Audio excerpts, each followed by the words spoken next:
السلام عليكم ورحمة الله تعالى وبركاته أخيارتا kusoo dhawaada rajada bulshada Soomaaliyeed. Rajada bulshada Soomaaliyeed waxay idinka caawinaysaa ku barashada luqadaadii hooyo, samaynta website-yada iyo hogaamin iyo wixii markaa aqoon dheeriska hadday ahaan lahayd dhanka sharxaada iyo dhanka qorista ama practice ku samaynta waxa adiga aad baratay.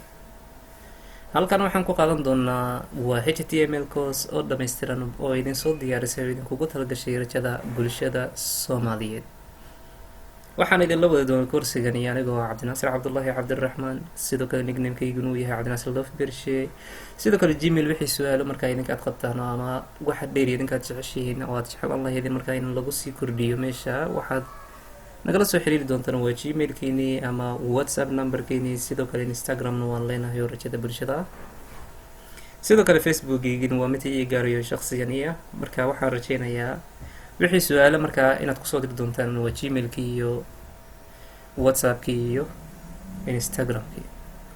sidoo kale waxaan leenahay rajada bulshada GitHub baan leenahay. GitHub-kaasoo markaa idinka caawinayo qofkan markaa GitHub wax ka aqoon waxaan rajaynaya markaa qaybteeni kale caadiga inuu ka inuu ka booqdo si uu ogaado waxa GitHub-ka uu yahay iyo waxa uu qabtay iyo faa'iidada uu leeyahay iyo qaabka loo isticmaalo.